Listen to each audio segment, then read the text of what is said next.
Hello there! Welcome to Real Drive.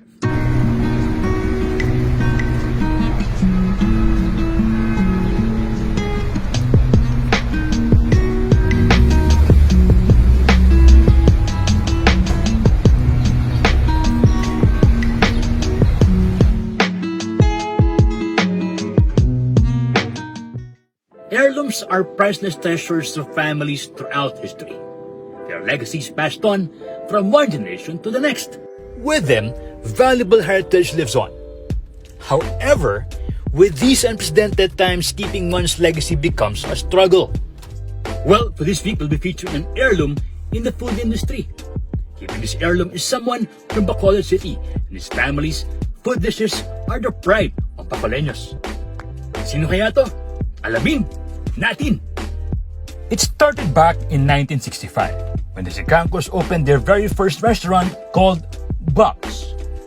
It was inspired by a popular food chain in the US called Big Boy Drive-In Resto. From then on, the food business flourished in Bacolod to the point it became a household name. Nakilala sila sa mga Ilonggo favorites gaya ng Napoleones, Full Moon Cakes, Chicken Inasal, Special Batchoy, Kansi, at marami pang iba. As the third generation owner of his family's food business, this young entrepreneur brought this Ilonggo's pride to Manila. Mark Magalona, I'm 34 years old. I own and operate Cab Cafe in Capitolio and TV5.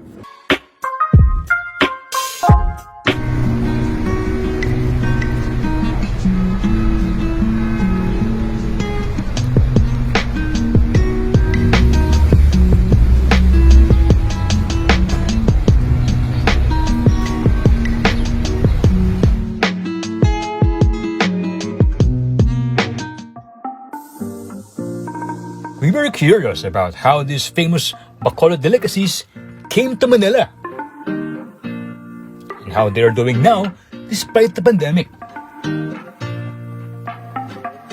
Kaya naman pinuntahan namin sila sa Capitolio, Pasig.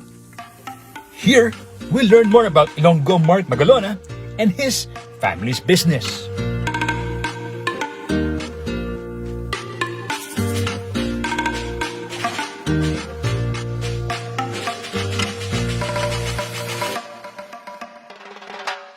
I'm Mark Magalona, 34 years old. I own and operate Cab Cafe. We have two branches in Capitolio and in TV5 Mandaluyong. Well, we've been in business here for the past 10 years. But our family has been in the restaurant business for the past 52 years. We started in 1965 and we expanded to Manila in 2010. We're originally from Bacolod, I forgot to mention that. So, we're still here despite the pandemic, trying our best to keep the business alive. Yeah, my grandparents started the restaurant in 1965. It's called Bob's. And then my mom put up her own pastry shop, which is called the Pastry Shop of Bob's. And then we expanded into different brands, and then the one here in Manila is called Cab Cafe. It stands for my parents' names, Cynthia and Bobby. And we serve pastries which were invented by my mom. Our specialties are cakes and pastries from Bacolod City, like the famous Napoleones. We have our own version, and the Full Moon Cakes, just like a cross between Yema and Mamon. It's a very light and tasty pastry. And we also serve other Bacolod dishes like Batchoy,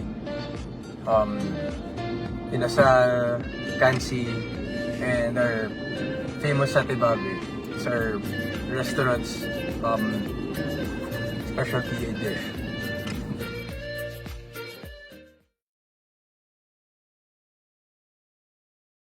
Kumusta yung inyong so far, how do you survive?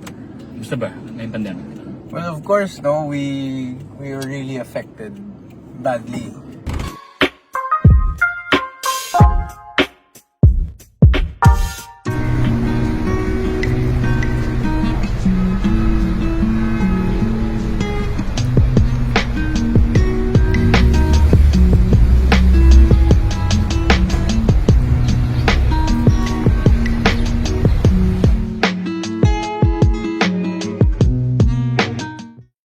So far, how do you survive? Gusto ba ngayong pandemic? Well, of course, no, we were really affected badly. And we had to, kasi we're a coffee shop, so we rely on people like staying in the shop to have coffee, and then trabaho sila, they would work there for what, like 3-4 hours. Then they would keep ordering. But now, no one stays in the shop. So we had to adjust.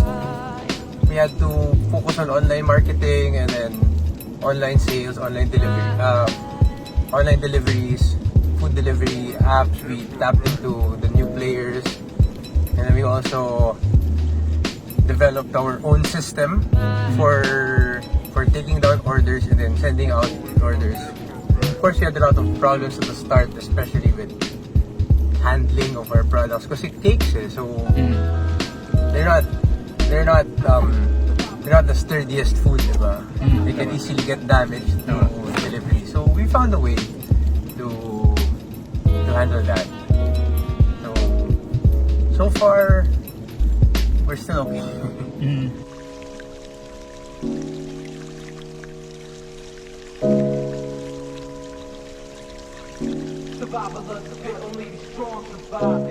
You were locked down here. All your families or family members are in Bacolod, but you're here in Manila. Ano nangyari ba? I got married in Feb, and then March happened, lockdown last year.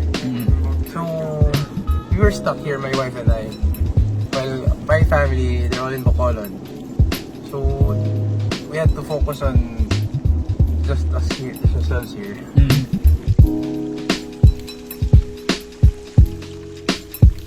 Sabi mo, like, you use this car to deliver? Yeah, during the pandemic, we didn't have a driver, we didn't have staff. Luckily, our bakers live close to our commissary. So I had to do the deliveries myself. Okay. Some deliveries, not all. We relied on Grab and Lalamove that time, but then like the picking up of ingredients, I had to do some of those myself using this car, my trusted Toyota Fortuner.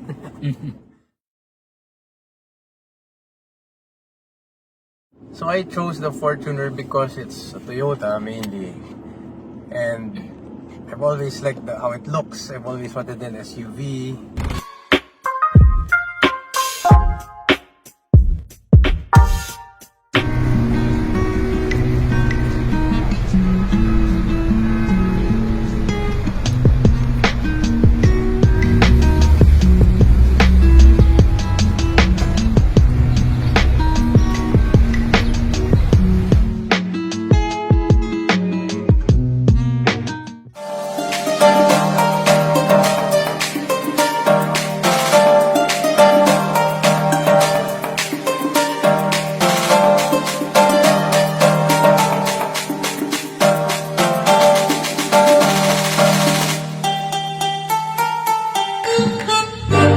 I chose the Fortuner because it's Toyota mainly, and I've always liked how it looks. I've always wanted an SUV. Prior to this, I had a hatchback, which got flooded. So now I'm comfortable with the height of my car, and it doesn't break. I had the Ford Focus back then. That's your Ford car? That was my sort of. I had a drove a Civic before that, and a Focus. And then I've always wanted an SUV. And then because of the height and how it looks, so then the Fortuner was my, like, I like the way how it looked. Better than all the others.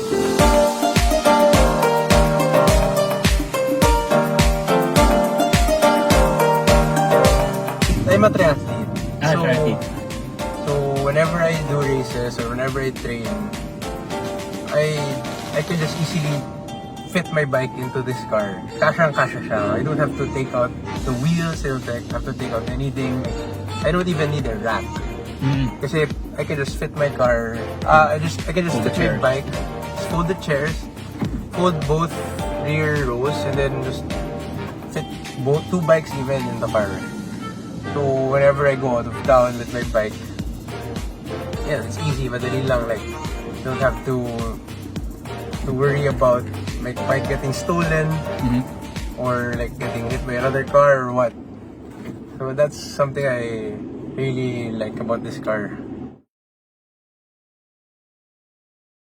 What drives you as a person in your business? What personally drives you?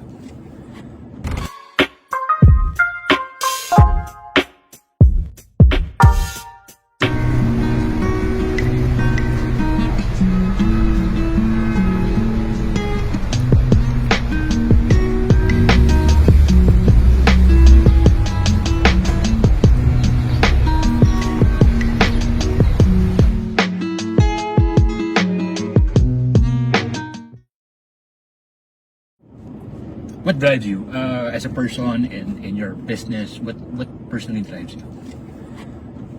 Well, of course, I want my business to be successful, and I recently got married.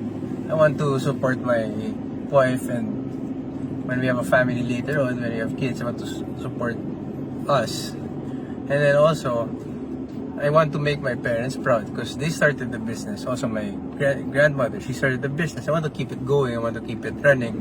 I want it to reach the next generations of our family.